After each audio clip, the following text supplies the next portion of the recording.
MySQL User Account Administration. In this nugget, we look at a critical aspect of security, namely, how does MySQL implement user accounts? After all, the fundamental identity from an end-user perspective is the user account. In this nugget, we look at user account management. How do user accounts work? How do we create user accounts? How do we manage them? How do we reset passwords? And so on. In the second half of this nugget, we look at client access control, which is a fancy way that the MySQL certification team covers the concept of authentication, which deals with nothing more than credential validation. How and when is the user identity validated against the MySQL server? Let's get to work. User account basics. I figure the best way to describe these concepts to you, friends, is to just dive right in with some code examples, and we'll explain things as we go along. The bottom line in MySQL is that user accounts consist of two pieces. At first blush, a MySQL user account might look like an email address, but please don't get confused. A MySQL user identity is not an SMTP email address, not at all. What we have are two string values that, at least when we're defining them in the MySQL client, are denoted with string delimiters or single ticks. First, we have the user account name. In this first code sample, we have the user account name Tim, T-I-M. The separator value is the @, which is a character that most or all of you are well familiar with by now in this age of email. The second component of a MySQL user account denotes the host name from which the user is connecting. A common MySQL user account would be something like root at localhost, or in this case, Tim at localhost. Now, localhost, from the perspective of a particular MySQL server, refers to that server only. Now, this doesn't mean Tim connecting to a particular server. This means Tim connecting to a server from that server, okay? This account means that Tim is connecting to a particular MySQL server locally. Either Tim is connected locally at the keyboard of the server that's hosting MySQL locally on that file system, or alternatively, Tim is connecting from over the network using something like SSH, maybe unsecure telnet, if I can spell. Excuse my handwriting here. It's terrible handwriting, actually. In a Windows world, maybe RDP or some similar kind of remote shell or remote desktop protocol. Now that you know that MySQL user accounts consist of these two pieces, and that really makes a lot of sense, doesn't it? Because just a username doesn't tell an awful lot about the user. It's just a raw value. After all, how many Tims do you have in the organization? How many admins do you have in the organization? You have a lot of flexibility as a MySQL administrator because you can define admins coming from different portions of your network, and you can scope them with different permissions. Now, when you create a user account, you can go about it a couple of different ways. In a moment, we're going to talk about something called the grant tables. And in particular, in the grant tables, the most important one for our purposes now is called the user table. The user table is a special system table in MySQL. It's part of the MySQL system database that contains all of the MySQL user accounts for that instance or that installation of MySQL server on the local machine.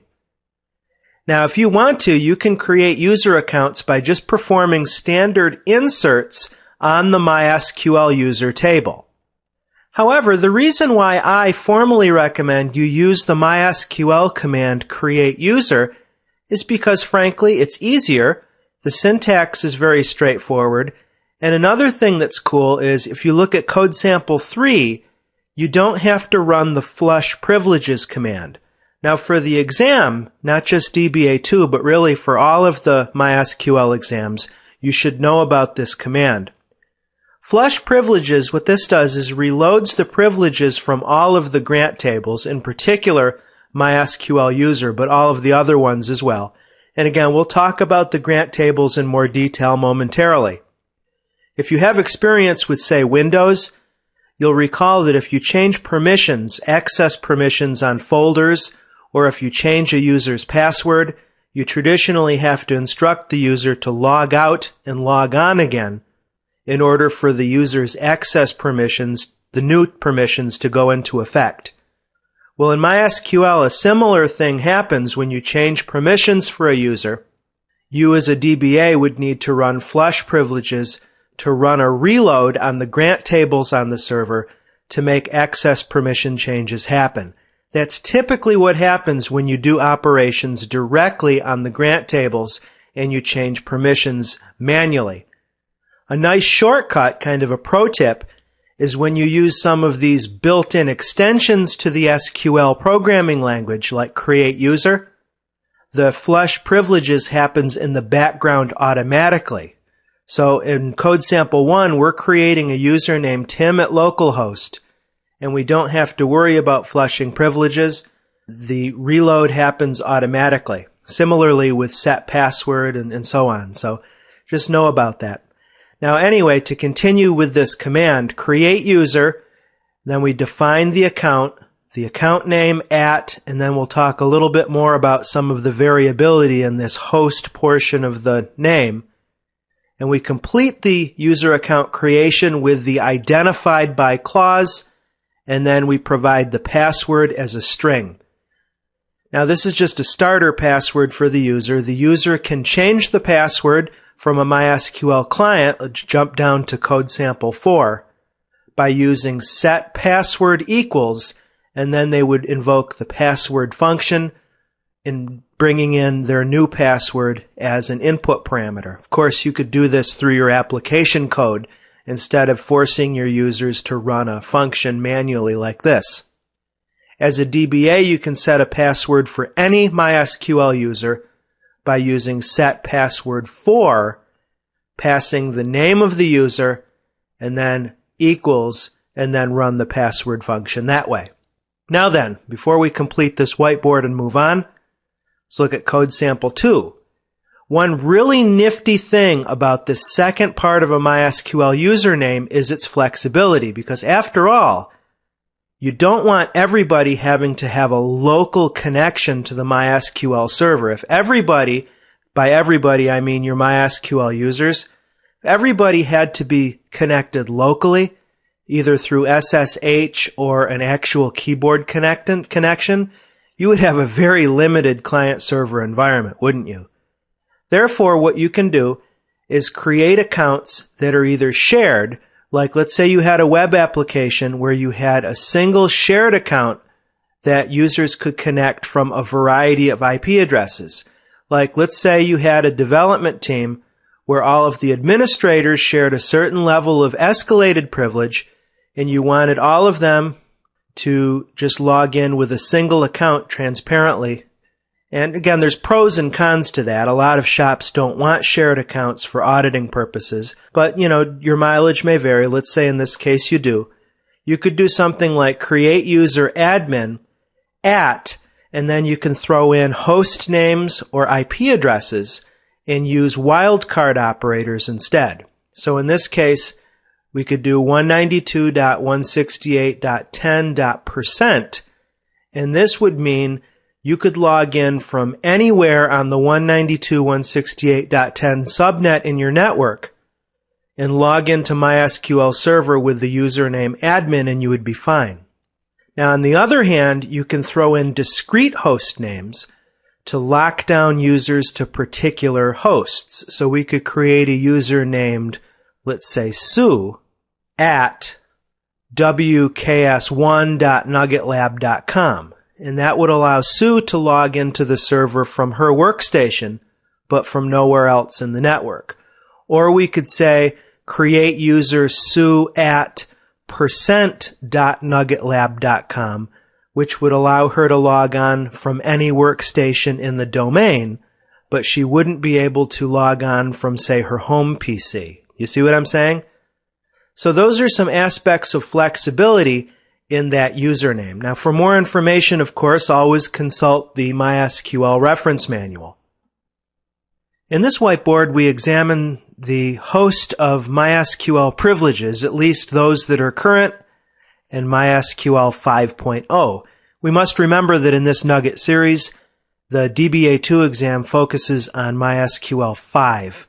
And you're fine if you're running 5.1 in your practice environment or in your production environment. That's what I'm doing after all.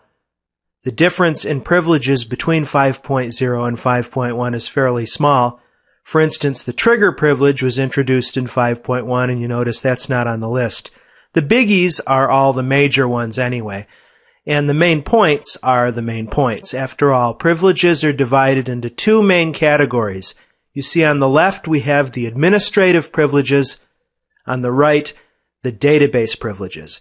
Pretty easy to differentiate. The administrative privileges you see deal basically with functions that operate on files, tables, databases, and servers. In other words, the ability to create temp tables, create users, create files, lock tables, start and stop, manage processes, reload, some replication stuff, show databases, shut down the server, and then we have the all privileges, or as it used to be called, the super privilege. This is an easy one-shot method for giving a user all privileges on the server, specifically in a database, whereas administration is kind of a server-wide scope. We have just your traditional DDL, which comprises create, alter, and drop, and your DML, pretty straightforward stuff. These are your bread and butter end user. So another way of looking at these is your administrative privileges would be what your DBA and your administrator, sysadmin, DBA team would be doing. Your database level stuff would be what your business analysts, your end users, your managers, and perhaps your DBA staff would be doing as well. Of course, the next question comes in, how do we administer these privileges in MySQL? What you need to remember here are some keywords. 1, grant. 2, revoke. Simply creating a user account in MySQL, all that will do is grant the user the ability to connect to the server. Okay? If you create the user will be able to log into MySQL server. They'll be able to run show databases. They won't be able to connect to any of the databases or see anything. Their privileges are essentially null. You have to actually use the grant statement to give the user any administrative or database level privileges. The good news is that the syntax is very straightforward. Let's look at this first code snippet. Grant select on. So the grant statement works like this. Grant, and then you insert one of the privileges that we looked at in the previous whiteboard. If you have more than one privilege, you just separate them with commas. On, and then you specify your database objects. So if you want to grant the user kind of in a blanket way permission on all the objects in a particular database, you can use not the %, but incongruously you would use the star or asterisk operator. In this case, grant select on world.star to Tim at localhost. This would immediately allow the user Tim not only to log into MySQL, but use world and then select against all 3 of the tables contained in the world sample database. Easy peasy. Next code sample, we're granting select, insert, and update on a specific object in the Sequila sample database. You see? So this is how we would qualify ourselves and not grant access to everything. Obviously, we want to be careful using wildcard operators because we want to use the IT privilege, or the IT principle, I should say, of least privilege. And you've probably heard of that, right?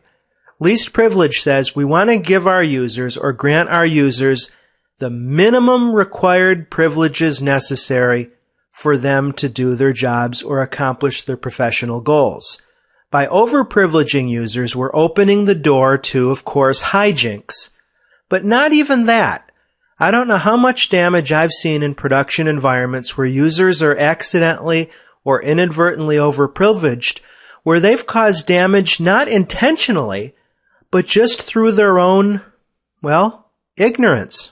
So we want to keep least privilege in mind when we're granting these privileges to MySQL users.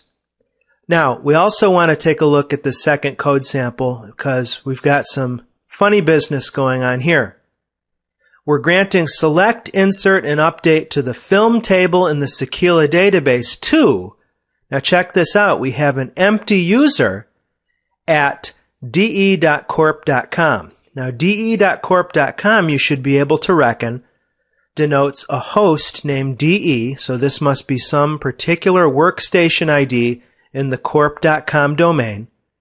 But what does an empty user mean? An empty user means anonymous. Now, MySQL DBAs have different opinions about anonymous users. In some cases, you might find it appropriate to allow anonymous access to your database. This sample code here obviously is a little bit aggressive because you're allowing anonymous inserts and updates. It would probably be much more conservative and smarter just to grant select to that anonymous user. But I can see in a very controlled circumstance creating an anonymous user where you wouldn't need to authenticate with a username, coming from just a specific host like we have here, de.corp.com, that was locked down to a particular IP address, a particular host name, in a very limited fashion. Like let's say it was a kiosk machine in a lobby of a building that was displaying some kiosk web application that ran with a MySQL backend. All right, so you've got the basics of grant, I presume. You can always check out the grants that have been, granted to a particular MySQL user. As a DBA, you can do this by running show grants for and then pass in the MySQL name for the user. Now, you can look at your own grants. Any SQL user can run show grants without any additional arguments, and this will return the grants for themselves. However, you have to be a super user or root to run show grants for other users. The other side of the equation is stripping permissions or stripping privileges from MySQL users. To do that, we use revoke. And revoke works basically the same way as grant. We say revoke, and then you can do a comma-separated list of individual permissions, or you can use all privileges if you just want to revoke everything from, and then you just pass in the name of the user, and that's all there is to it. Typically, you'll create the user using the create user statement, and then immediately afterwards, best practice would dictate do your grants before you forget about it. I told you we would discuss the grant tables a little bit more, and this is our opportunity to do that. The grant tables is the general term for a collection of 5 tables contained in that crucial system database that comes with every installation or instance of MySQL server. This is the MySQL database. The grant tables are 5: user, DB, tables priv, columns priv, and prox priv. This is really it. Of the 5 of them, user is crucial for our purposes in this nugget because user contains the user accounts, the MySQL user accounts. I haven't explicitly stated this thus far. It's not that it's necessarily obvious, but I'm going to state it now anyway. Please know, if you don't already know, that MySQL user accounts are completely separate and distinct from any other OS or directory service accounts that you have in use on your network. So in other words, the MySQL root account has nothing, and I repeat, nothing to do with the Linux Unix root OS account.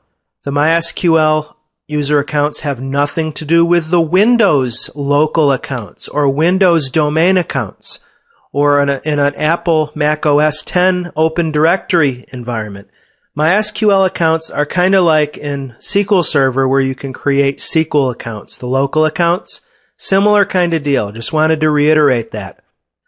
The DB grant table contains, you guessed it, database level permissions. It stores and caches those. Tables privs, pretty self-explanatory. Table level grants and revokes. Columns priv. Procedures priv contains stored procedures, functions, and trigger privs. So that's really it. There's no rocket science to the grant tables. Of the 5 of these, the only one I would recommend you monkey with directly as far as inserts, updates, and deletes is user. But then again, like I said, MySQL makes it really easy with the create user to handle it that way. And even as far as that goes, there's the drop user command that makes it just as easy to delete a user without having to go directly to the mysql.user table. Client access control. The MySQL DBA2 exam objectives state that we have to understand how client access control works in MySQL Server. And frankly, if you understand what I've taught you thus far about those grant tables, you really understand this already. Basically, client access control comprises 2 stages. 1, connection authentication, and 2, resource authorization. First, let's discuss the difference between authentication and authorization. Oftentimes in information security, you'll see discussions of AAA, as it's called. The first A is authentication. And authentication is nothing more than credential validation. We have a connection attempt by a user, and then the authentication system, in this case MySQL Server, will take those credentials by the user, which, as we know, is a username, an @, which is just a separator, and then a host. And it's going to, by it, I mean MySQL Server, is going to parse or look through its MySQL.user table to see if there's a match on that user and host entry. And not only that, if it does find a match, it will take the password submitted by the user, run it through its proprietary hashing algorithm, take the computed hash, compare it to the stored hash in the user table, and if there's a match on both counts, the user and host string and the computed password hash, you've got yourself a successful connection, and the user is granted access to MySQL Server. There you go. So that's authentication for you. Simplified view at any rate. Now, authentication grants you at least entry into the castle, but then we have authorization or resource authorization. That's the second A in this AAA information security model or access control model.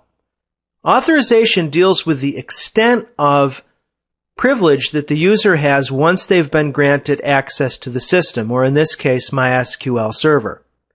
And this is going to be defined in the rest of the grant table group, the privilege tables, the columns, the database, the tables, and so on. So as the user is clicking around or typing around, whatever the case may be, trying to get around the various and sundry database objects that are contained within the MySQL instance, his or her resource limits will be defined by the respective grants and revokes that have taken place by the database administrator. And we already know this.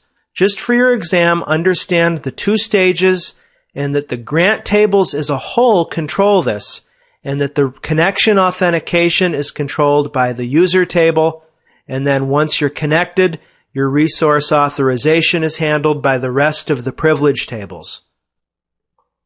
In our demonstration, we're going to create a MySQL user, and then we're going to log on as that user and play around with testing authentication and authorization, you know, your typical access control stuff. By the way, just to step back and to complete our discussion, if the first A is authentication and the second A is authorization, the third A is accounting.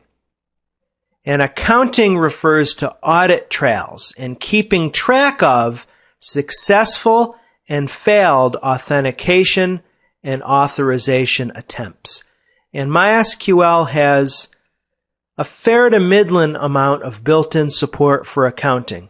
And we'll discuss a little bit of that a little bit later on in this course. Just wanted to mention that for you. If any of you are super completists and you were thinking, wait a minute, Tim, you forgot to mention the third A. Anyway, back to our originally scheduled programming. After we create our user, we're going to log in and test some of those resource limits before we privilege. Then we'll grant some privileges and do some more testing. All of this is in the name of serving the exam objective called Client Access Control.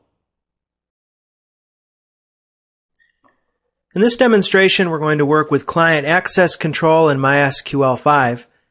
And we're on our trusty Lin Nugget box. So far in this course, we haven't yet had an occasion to go to Windows, and that's perfectly fine because everything we've studied so far translates one-to-one with no modification between the two platforms. At any rate, let's begin by logging into MySQL as the root user. And just to set the stage here, I'm going to create a test database called TestDB. We'll use that database. And I'm going to create a sample table called T that has one column called col1. That's an integer. Second column is called col2. That's varchar. All right, and that's going to be our base of operations. How we're going to start this is we'll just go ahead and create a sample user. We'll just dive right in, shall we? And this sample user we'll call Susan. And because we have just one server right now, we're going to define her at the local host level. Notice that I'm enclosing both her name and the host name identifier in single quotations.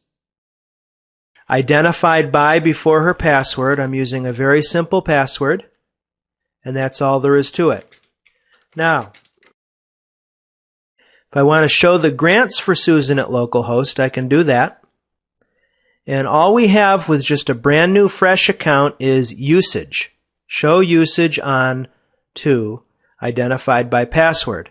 Another thing we can do here is query that user table and take a look there. So what I'll do here is I'm going to select the user column, the host column, and the password column from the mysql.user table. And what you'll see here is our new account down at the bottom, Susan. Host is localhost, and then we see a computed hash of her password. Now, there's quite a bit of hubbub depending upon how security conscious the DBAs are on the weakness of the hashing algorithm used in MySQL 5.x. You can go online to read about that particular hashing algorithm. It's beyond our scope now. You'll also see, depending upon how you installed MySQL and upon which OS you installed, some other accounts that may show up by default. I have a Debian sys maintenance account here, but you'll always have a root account. And notice that my built-in root account here, it has the same password. Of course, the way hashing algorithms work is because the hashing algorithm stays the same, given the same input, the same clear text input, the hash result will always be identical. So that's why the hash result for the password is exactly the same, because this is the same account here, the same exact root account, but MySQL has created 3 different host values here. They're all identical actually, because localhost and 127.0.01 are exactly the same. And it's also created one that's mapped to the DNS host name of linnugget01. So this is just to make sure MySQL created these entries to make sure that root would have no problem under any circumstances making a local connection to the server. Okay, so let's just spawn a new tab here. And why don't we go ahead and connect as Susan. So we'll fire up MySQL use Susan. Now note that I don't have to qualify her with Susan at localhost. Here's some tips. If we could pretend for a moment that Susan was at another machine. If Susan were at a workstation called wks1.nuggetlab.com, she would have some problems, I can assure you. Like, let's just imagine right now she was at a machine called WKS1. If she were to try to connect saying MySQL -u Susan -p, she would be hosed, because really what would happen, let me get rid of this extra tab, we don't need this. her connection attempt would be parsed against the entry Susan at localhost on LinNugget1, and I guarantee you with 100% certainty that connection attempt would be trashed. So in order to allow that connection to proceed, we would have had to create an account called Susan at wks1.nuggetlab.com or some such, maybe at that IP address if we knew the IP address of her box. So just know again to repeat, the MySQL username is the user and then the IP address or the IP range or the host name or the host range from which the user's connecting. It's kind of like DNS in a very real way, where you don't have to fully qualify a host name as long as DNS can resolve the name for you. Therefore, in this case, we're going to be just fine connecting because we're on the local box with just Susan. We don't need to append localhost to her name. Another thing that we would need to do if Susan were on her machine, if she were on, say, WKS1, she would have to throw in an extra operator in her MySQL syntax, the -h operator, and she would have to specify the host name of LinNugget. So she would throw in MySQL -u Susan, and then -h, and then the name of the destination MySQL server. So just some little extras here. We cover this in great detail in the other nuggets I did, in particular the DBA1 objectives. So check those out if you want some additional detail on that.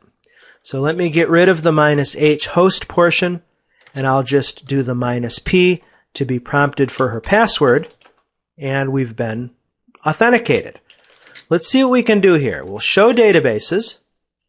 And actually, I said earlier in the whiteboard portion of this course that if we just create a user account, the user will be able to run show databases, and that's true, but I don't think I was clear on exactly what that user would see. The user is able to see information schema, the virtual metadata database, but they're not able to see any other databases. That's perfectly appropriate, isn't it? Because we haven't granted Susan any other permission in the system. Simple as that. Now we can remedy that very easily by granting usage. So let's say we want to grant select on world.star to Susan at localhost. Now, will we have to run flush privileges or not? Let's take a try. We'll up arrow show databases. Guess not. I think as MySQL continues to evolve, we have less and less reliance upon that flush privileges. Thank heaven for that, right? And that's another advantage, actually, or another plus in the favor of using some of these commands like create user and grant rather than horsing around directly with the MySQL grant tables themselves. Okay, so we can now see world, and so we therefore should be able to use world, show tables from world, and select data. So select data from city, limit 5, and we can. So we're good with that. Excellent. Let's take a look at the metadata here contained in the MySQL grant tables. We'll use the MySQL system database, and then we'll show the tables in that MySQL system database. You can see the grant tables. They blend right in. They don't stand out. There's columns priv, there's DB, there's prox priv, table priv, and user. Again, nothing special about them really. And we'll select star from DB. Remember, DB are our database level privileges, and I'll use \G to get a vertical row display. And it tells us that for the world database, the user Susan has been granted the select privilege. Pretty straightforward, not too much data, just a single row in here that tells us that one privilege has been granted at the database level. Of course, I'm logged on now. Let me run a select current user. I'm logged on as root. If I show grants, the root is a super user. I have all privileges on star.star. So you can't really, in fact, you just can't get any more powerful than the root user. In fact, you'll notice that not only do I have all privileges on all objects, but you see that I have what's called the with grant option.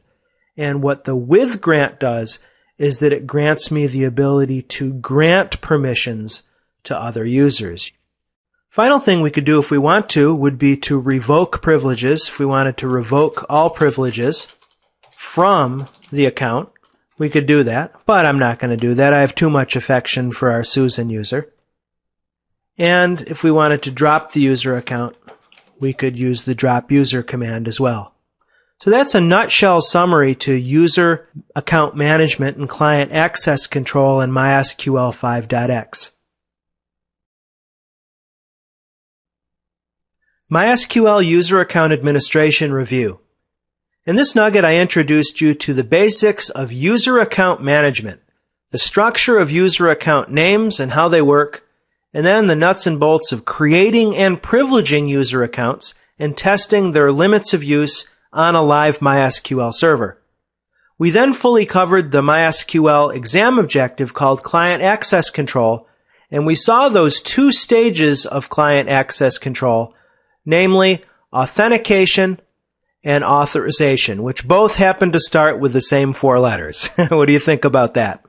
I hope that this has been informative for you, and I'd like to thank you very much for viewing.